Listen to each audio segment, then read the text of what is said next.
Although China's economy has expanded at a staggering pace over the last decades, its growth model is now widely agreed to be exhausted. Even China's top leadership acknowledge the need for change, a belief that culminated in the far-reaching reform agenda. Now, while not everyone agrees on exactly what the new growth model should look like, proposals do not differ drastically, given the prevailing consensus that the current model rests on an unsustainable foundation. This is MNC Business, and you are on eBus.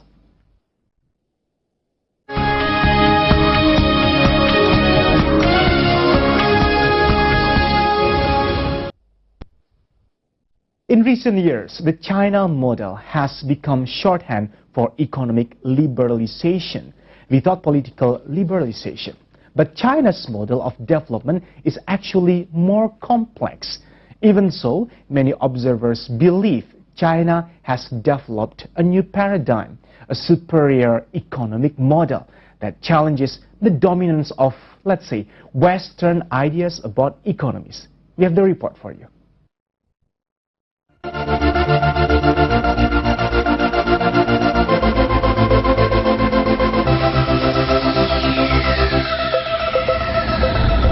The Chinese economy experienced astonishing growth in the last few decades that catapulted the country to become the world's second largest economy.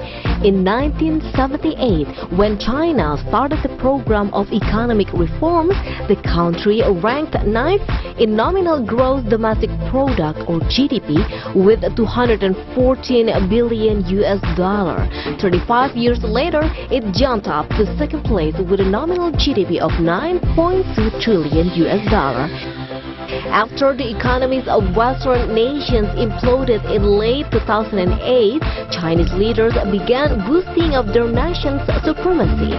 Talk spread not only in China but also across the West of the advantages of the so-called China model, a vaguely defined combination of authoritarian politics and state-driven capitalism that was to be the guiding light for the century.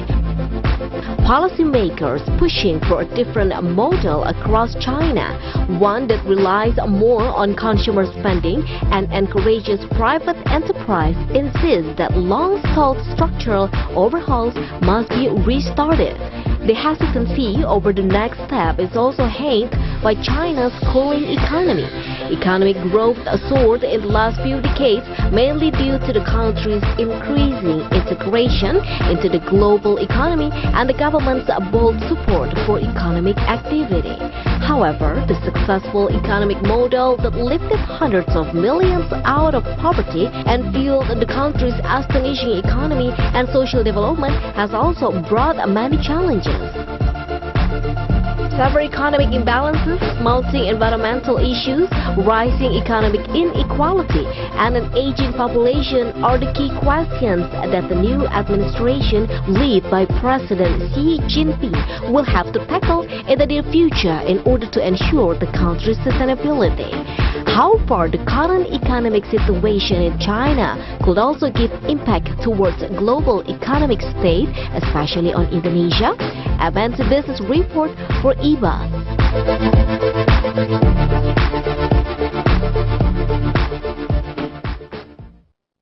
And to have a deeper view about China's economic growth model, we have Mr. Fitra Faisal, economic analyst from University of Indonesia. Mr. Fitra, thank you so much for your time.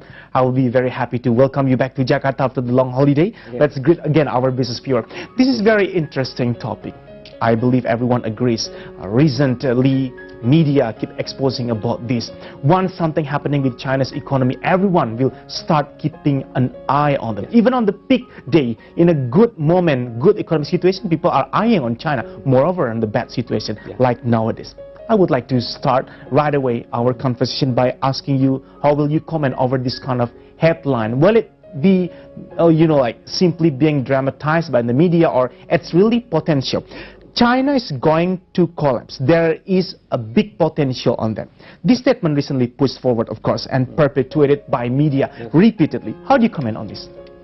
So, I can actually tell you my experience in 2011, there was a guy from the Bank of China. When I was working in Tokyo in Asian Development Bank Institute, there was a guy making his presentations about the economic outlook of China in 2011. And he said that China will have a hard landing within this 2015. So 4 or 5 years forecast. Why? Because he said one of the problem is actually the rapid aging society, rapid aging. So this is actually a common problem of developed nations. Japan is experiencing aging society, so the European countries, also the US. But China is going to have it rapidly. They have an expedient process of aging society. Why? Considering the mass number of population as well, right, in China? Yes, because they have their policy, one-child policy, 1980s, and as a consequence, in 2000s, in 2014, 2015, when they need people to empower as the fundamentals of economic growth, they don't have it. See, they simply don't have the productive age there. So you're implying that the hard consequences of this hard landing part or phase within China's economic situation or development lies on the demographic aspect, the aging society. And you strongly believe that this could be seen as the main source or the root problem which can trigger the worst consequences of the China's economic development. One of which. But the next is actually people are being not irrational. People are being irrational. Why? You can see from what happened in the stock market. You see, before June, they reached the peak. They meet the world record. More than 100% of increase in their stock market before June. But what happened next? They have a period of declining, almost 30%. 30%. So what happens? When they have their 100% of increase in the stock market, while the fundamentals, the economic fundamentals is actually reaching low, so they have a gap.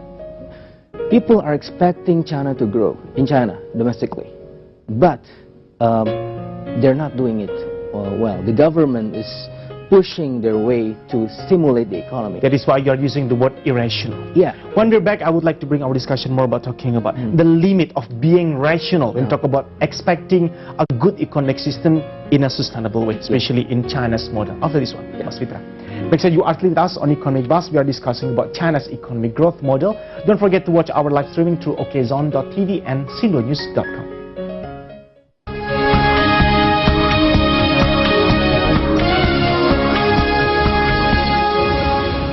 On business news for you first.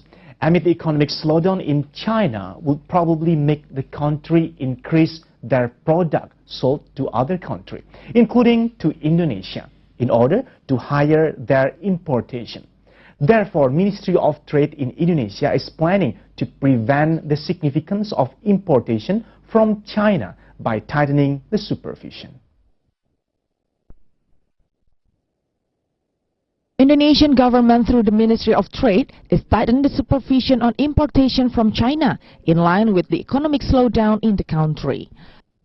The Minister Rahmat Gobel explained that amid the economic slowdown recorded in China, it would make the country increases the products sold to other countries, which it would lead into higher importation from China in Indonesia. As it has been, Indonesia is one of China's export destination country. Ketika penurunan di sana itu, barang import kita akan meningkat. Jadi kita harus mengelola import itu semuanya dari Cina. Ya, karena dia pasti akan buang barang-barangnya dengan dumping ataupun apa sebagainya.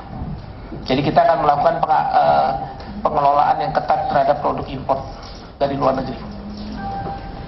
Based on the data by Central Statistic Agency or BPS, in the first semester of 2015, Indonesia non-oil and gas importation from China was reaching $14.705 million. Lower than the previous year's first semester data, which was $15.162 million. From the total importation done by Indonesia, China is contributing 24.17%. Jakarta, Ayos Carlos, MNC Business. We would like to greet you business people in Singapore. Don't forget to watch our live streaming through OKZone.tv and Sindonews.com. We are now still discussing about China's economic growth model. We have Mr. Fitra Faisal as the economic analyst from University of Indonesia.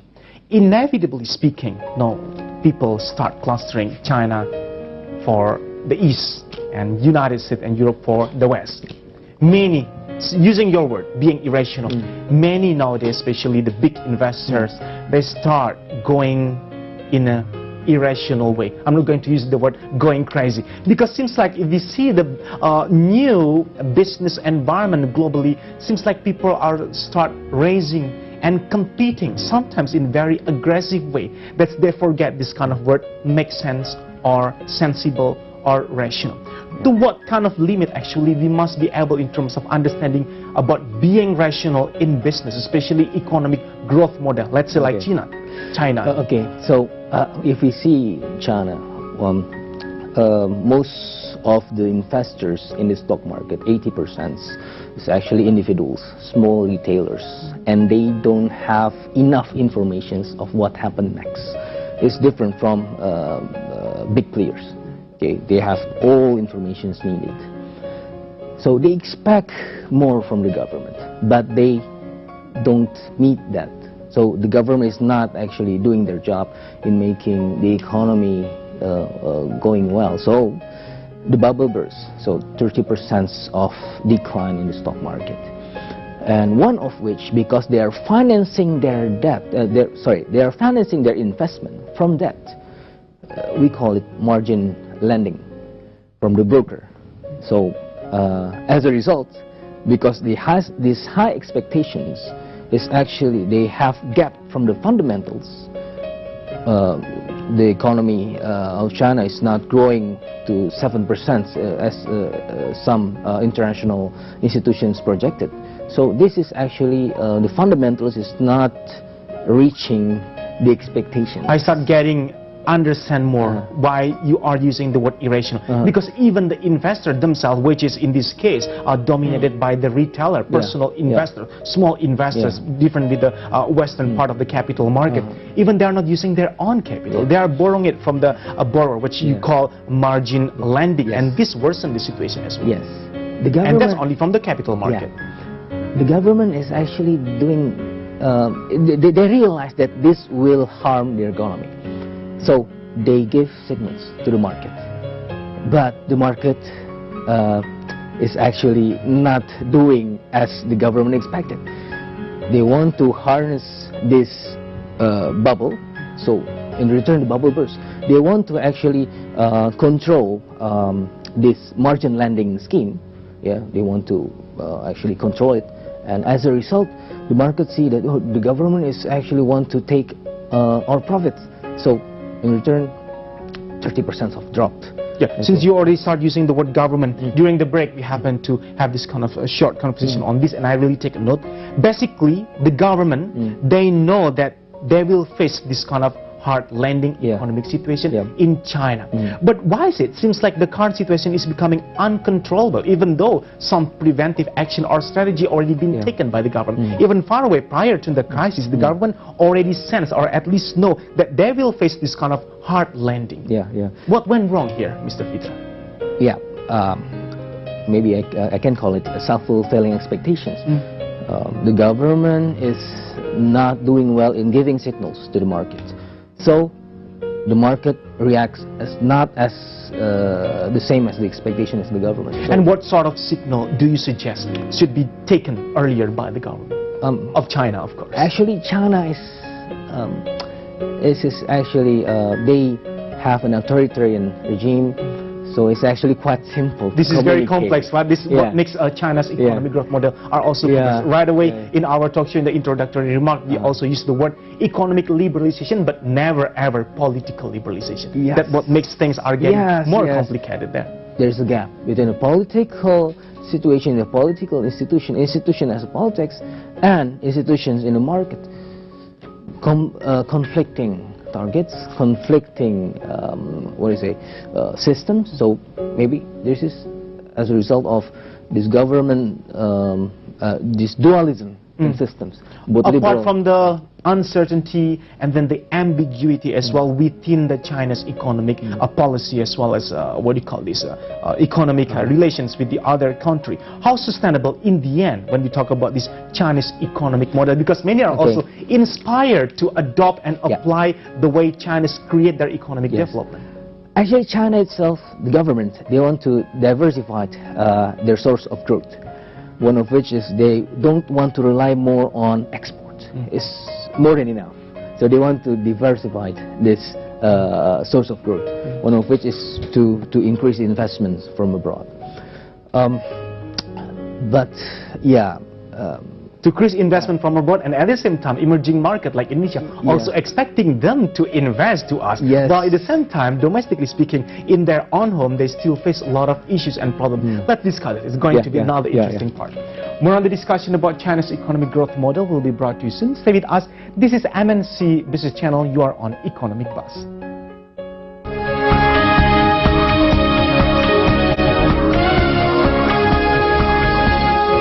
In China is affecting the business climate in Indonesia, while the situation is now worse off. In minimizing the impact from the economic downturn,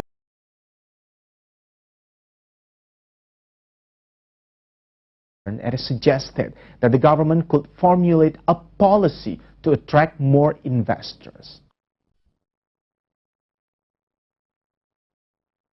Indonesian Employers Association or APindo considered the economic slowdown in China is pretty much impacting industry performance in every sector in Indonesia.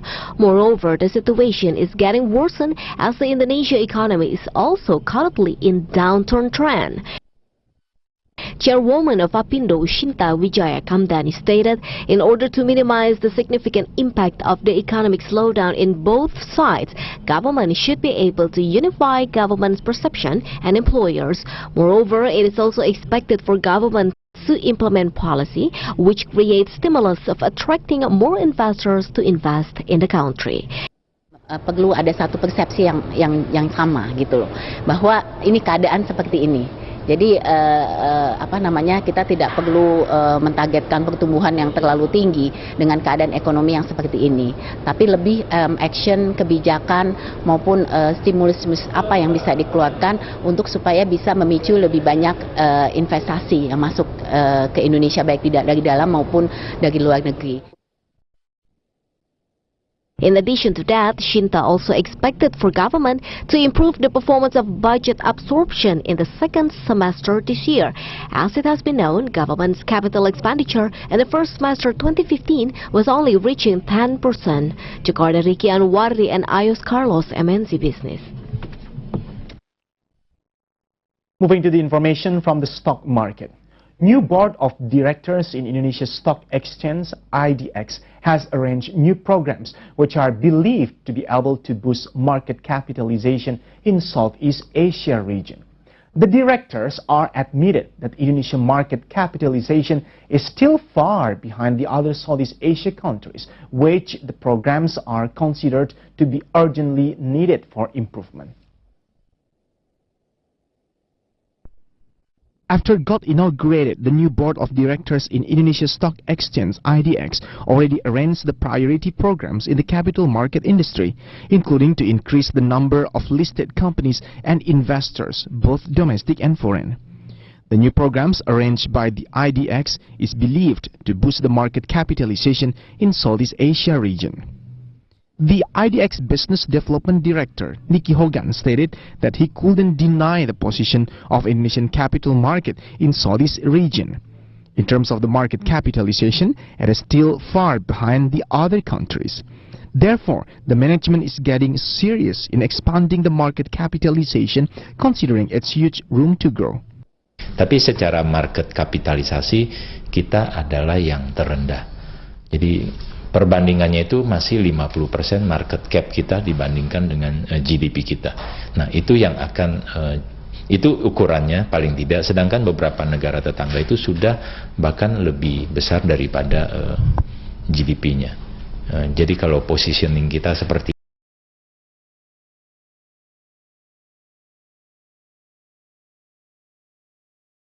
itu, kembali bahwa kita akan Jakarta, Gilang Praditya, MNC Business. Back on Economic Buzz, this program can also be viewed through StarHub Asia Channel 121 in Singapore. Well, Mr. Fitra, we already discussed a little about the stock market potential crash there in China, People's Republic of China. Now let's discuss also what could trigger a little sparkle on the financial sector there in China, and to what extent this financial sector could affect the real sector when things come up and happens. Okay, so because of the crash in the stock market, the broker, because they are financing their investment from the margin lending, so the broker will ask for more margin calls. Okay, so these margin calls will force these investors, these retailers, to sell their assets. Okay, and most of their assets lies on the commodities, golds, copper, and so on and so forth. So eventually, we will have a declining trend on commodity prices. Because China is quite big, so they can actually affect the world price. So in return, for Indonesia, we will face a declining price of the commodity prices, while we are actually still focusing more on how to export commodity price. No wonder the word commodity boom is no longer relevant when we talk about Indonesia's natural resources potential. We don't have that heyday or big day on the commodity boom again. Of course, so we should switch from primary products, from commodity prices, to manufacturing products. So we need the government to invest more in infrastructure. So there is actually the way to handle it in the future.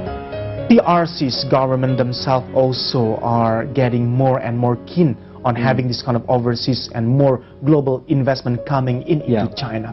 What can be noted when we talk about PRC's government investment commitment? By the time they're signing this or that kind of MOU or agreement with the overseas nation, the way they realize their investment project, how do you see this? Okay, so let's use Indonesia, China, for example, as the case. Yeah. Well, for the case of Indonesia and China, from the data that I have from DKPM, from 10 investment commitments, they only realized 1. Okay. All the way from 10, only 1 being realized. But if we see Japan as a partner or competing partner of China, from 10, they have a realization of 7. So 70% of investment commitments. Awesome figure. Realized. Although China is, I understand that the government now wants to have a quick wins. A quick wins need China, which they are actually quite quick in thinking and making commitments, making promises, okay, because they are not doing it well. While the Japanese, they're doing a more comprehensive study. So that's why it's just quite, compared to China, it's not quick. Yeah. Okay. But we need a sustainable investment. I got it now. Why Japanese and compared to the Chinese government, by the time we have this kind of cooperation or investment project, seems like they always think 5 times, not only twice, compared to China. While now at the same time, our government is something in a very instant way. You use the word quick win. We still have another session to discuss more on this. Make sure you are with us on Economic Buzz. We are going to discuss more with Mr. Fitra about China's economic growth model. This is MNC Business Channel.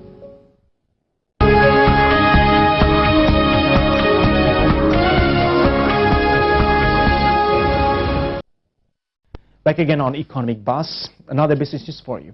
To support national industry sector, especially SME, Ministry of Industry is planning to establish a specific bank of industrial bank.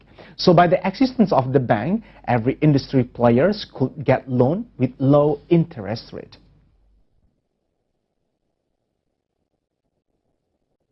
Ministry of Industry is planning to establish bank which focus is supporting national industry sector, especially the small-medium industry. However, the ministry stated that there are still lots of obstacles hampering the realization of the plan.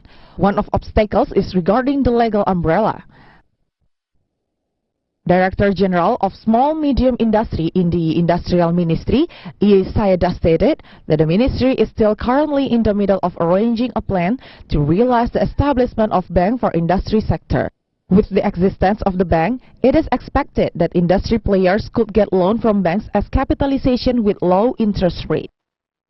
Kalau industri kan investasinya besar. IKM kalau toh tidak besar tidak bisa langsung kelihatan bagaimana dia, apakah perjalanan bisnisnya itu pasarnya lancar atau bagaimana.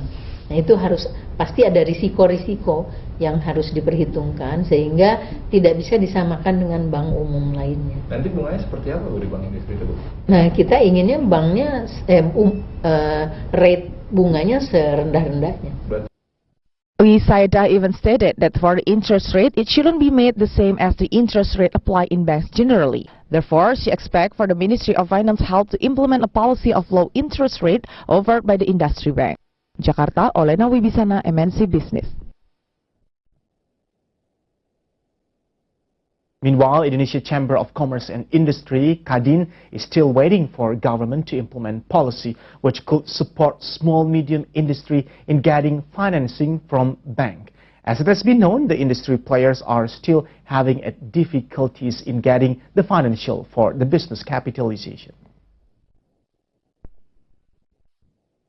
Difficulties for business players in small-medium industry to take loan from banks has become the reason for the industry to not be able to grow optimal. For information, in order to take the loan, SMI players have to pass through lots of procedures, which is too time-consuming.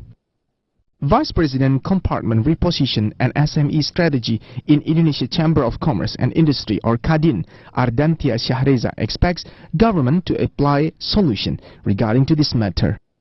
Meanwhile, regarding the government's latest policy to decrease interest rate for microloan into 12%, KADIN is appreciating the policy. Therefore, KADIN is expecting for government's commitment in the policy implementation.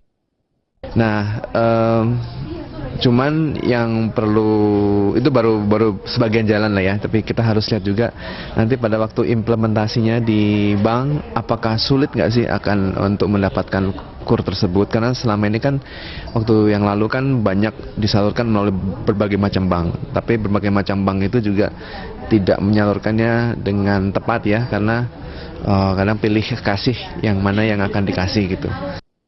Meanwhile, according to Ardantia Syahreza, national small-medium industry this year will be quite stagnant, following the weakening society's purchasing power as the impact of economic slowdown in the country. Therefore, government's role in boosting the industry performance is highly needed, as the industry is also contributing in national economic growth. Jakarta, Gilang Praditya, MNC Business. Back again on Economic Buzz, we still bring our discussion about China's economic growth model. Short preview before we move to our discussion. Again, if I may re-inform our business viewer about how do you comment over our two news just now regarding this kind of SME financing. You give me really big lessons that it's in the end it's not about the interest rate. But it's all about accessibility. Maybe we should keep this for the other occasion discussion. But I love it. It's not on the interest rate, because even some or even most of the SME, they don't mind high interest rate as long as they have this kind of smooth accessibility. Back again to our main topic, China's economic growth model. Earlier, you basically are not suggesting to leave one of this kind of investment cooperation and project offer others simply because the way they realize it. But in the end, you also give this kind of strong emphasis on taking the neutral stand. Are we there yet in terms of signaling to the global market that we are having this complete neutral stand? Not yet. So after having that speech in the Asian Africa Conference, Asian African Conference, the speech is actually putting us to the next level, the next new world order. But now we are actually focusing more on China. So this is not. So it's definitely not the best timing for the president to give that kind of speech. Actually, the world order. Because now it's not in 1960s. Agree. We don't have Jakarta Peking anymore. Now we are in the era of regional cooperation. So we need to make friends, not enemies. So we have our loyal allies, the Japanese in the East. We also have our potential allies in China. So why don't make them as our friends. Okay. Now, this is the best time for us also to create this kind of image or perception that we do have this kind of strong intention on being neutral regarding this kind of diplomatic relations as well.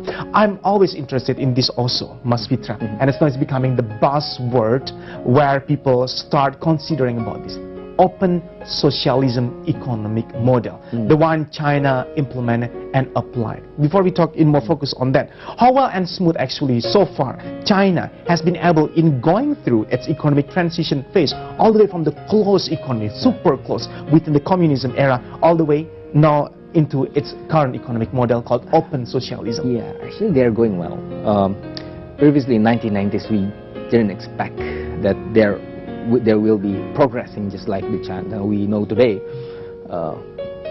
We have our model before, and we were actually being considered as one of Asian tiger, okay, in 1990s, and I missed that year. Yeah, yeah. We saw China, India. So what kind of system that they have?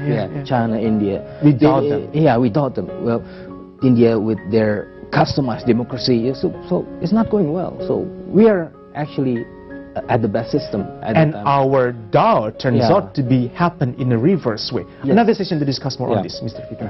Economic Buzz will be back soon with more view from Mr. Fitra Faisal, his economic analyst from University of Indonesia.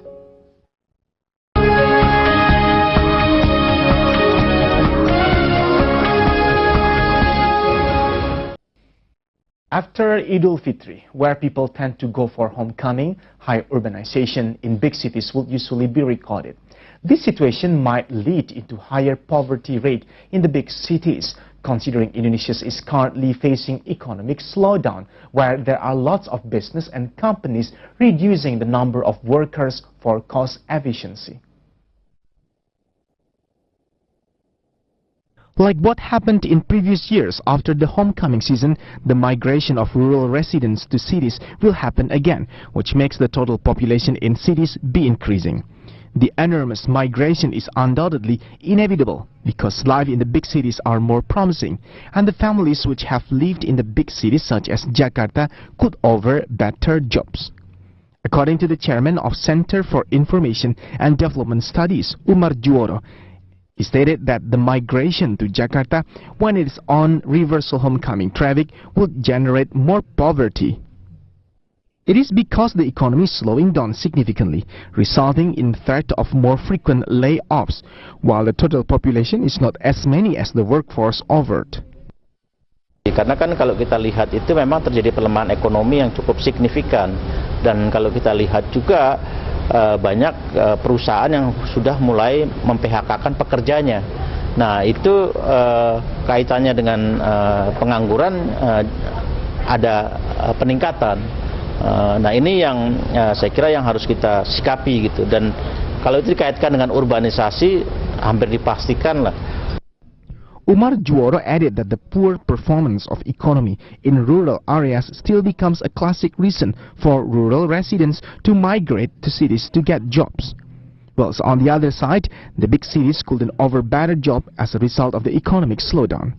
Jakarta, Ayus Carlos, MNC Business. Another news for you. For more than 6 months of government's term and many programs has been arranged, the government is considered to not be able to protect society, especially low-income people such as fishermen in Indonesia. As it known, most of fishermen in the country tend to experience poverty. Therefore, it is expected that government could prepare policy which could create welfare for the local fishermen. Government is optimistic for Indonesia to be able to become the world's maritime axis in the future, considering the country is having huge potential on its marine resources. However, despite the huge potential the country has, it seems local fishermen's welfare in the country is not very satisfying, even though fishermen have the biggest role to keep a national fishery production grows. Indonesian Traditional Fishermen Association admits that there are indeed some policies implemented by the Ministry of Marine and Fishery Affairs. However, the policy implementation seems to not enough to create welfare for local fishermen. Pemerintahan baru itu harus digunakan untuk mengakselerasi pencapaian kita melindungi dan menjaga masyarakat nelayan. Harus ke sana cara berpikirnya. Semua yang menghambat kesejahteraan masyarakat nelayan memang harus kita luruskan. Begitu. Termasuk tadi yang disebutkan misalnya permen yang dianggap dia menggagalkan kesejahteraan masyarakat, ya kita harus luruskan. As could be seen, fishermen in Indonesia tend to experience poverty. Therefore, whether there is no policy from the government which implementation could support the fishermen's welfare, poverty rate in the country would only be increasing in the future. Jakarta, Ayus Carlos, MNC Business. Back again on Economic Buzz, we still have Mr. Fitra Faisal, economic analyst from University of Indonesia. Back to 90s, where we have this kind of big, glorious day of being called one of the strongest economy in ASEAN, without China's and India's economic model. What happened now? It is pretty evident they are succeed enough with the political system, also economic system that they are having or implement. Now, it will lead us to this kind of one major question, to find the relevance, what kind of best world economic system might best apply within this kind of countries. Even though I truly aware that it's not an easy answer to be found. Open socialism, and then we still have this kind of big headline, the value of capitalism. People got confused on this. So, they have their way, we have our own way. So there's no such thing as one system fits all. Okay, but one thing for sure, they're quite persistent and consistent in making their goals and reaching their goals. So apart from the political economic system that we have, it's all lies in the commitment and consistency. Yes, vision. They have vision. They have plans, long-term plans. They have mid-term plans. They have short-term plans. They have yearly plans. We also have it, but it's actually not clear enough. So our yearly plan happens first, and then we have the midterm plan, and then the long-term plan. Sadly speaking also, Mr. Fitra, Indonesian people, we are also start doubting how far actually this word democracy could save us, how far this kind of democracy could contribute toward our economic growth and development. We always compare with the Suharto era, even most of us also have that kind of idea. So in the end, we are not there yet in terms of creating this kind of continuity all the way from one administration over other, the way they handed over the policy and power, quote unquote. What went wrong? So my study just several years ago, I actually want to know what is actually the relationship between democracy and economic growth. That's a very super question. And for the case of Indonesia, it is quite constraining the economic growth because we have several and many stakeholders to entertain. The democracy, we have politicians, we have the businessmen, we have the people, we have so on and so forth. Many people to entertain. But this only happens for the short run. Democracy is just, for Indonesia, less than 15 years. Proposal is, in the short run, democracy is not doing well. But in the long run, so in the search of the new system, democracy might work. But we need to be persistent. Persistent and being consistent and committed to what we start. Because many are still have this kind of a strong faith toward democracy. Give democracy a chance, or even a second or third chance for this. One more session to conclude our discussion. Make sure you are still with us. We still have one more segment with Mr. Fitra Faisal on eBuzz discussing about China's economic growth model.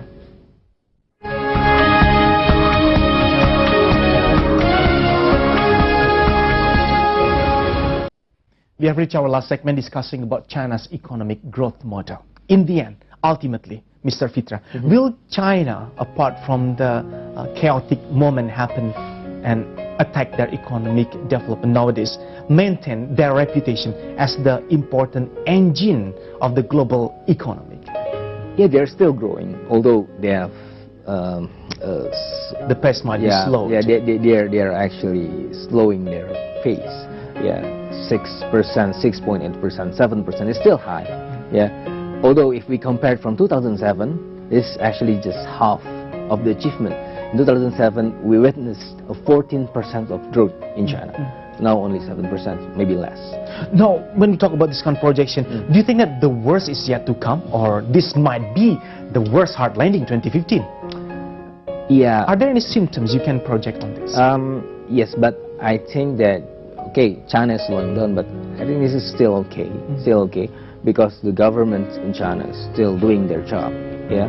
And I see that this won't actually create much havoc in the short run. But the thing is how we can actually invest more domestically, invest in infrastructure and so on and so forth, so that we can actually cope with the upcoming crisis, for example. Because now we rely more on commodity products, primary products. So we could face a declining period of commodity prices. And the era is basically just gone. It's pretty obvious. Yeah, right? yeah. So I can also help myself to ask you this question many times. When China's economy is slowing and getting worse, what it means for Indonesia? Jokowi will take his stand by creating this kind of new world order. Yeah. One is actually maybe the investment is actually going down. So we have several commitments. I don't see that will happen in the future because they still have to tackle their own problems. And second, maybe in the commodity prices. So we will have a slowing down in our export. But fortunately, our economic growth is not relying more dominantly on export. We have domestic consumption. Yeah. That is actually what makes us different from China. China relies more on exports, while we are relying more on domestic consumptions. Is it good or bad? Is actually it depends.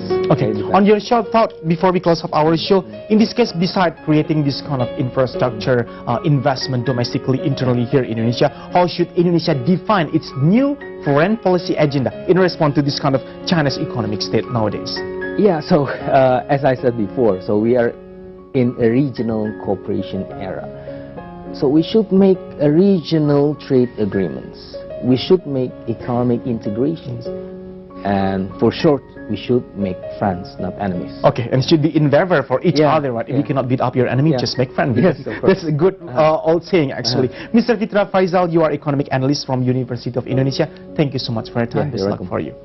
And that's wrap up our talk show for this time. Hope to have you soon in the next Economic Buzz with other issue to bring up in the discussion. I'm Erwin Suryabrata. Wishing you best luck in doing your business today. Let's talk about your business in eBuzz on your MNC Business. We are the first business channel in Indonesia. Thank you so much.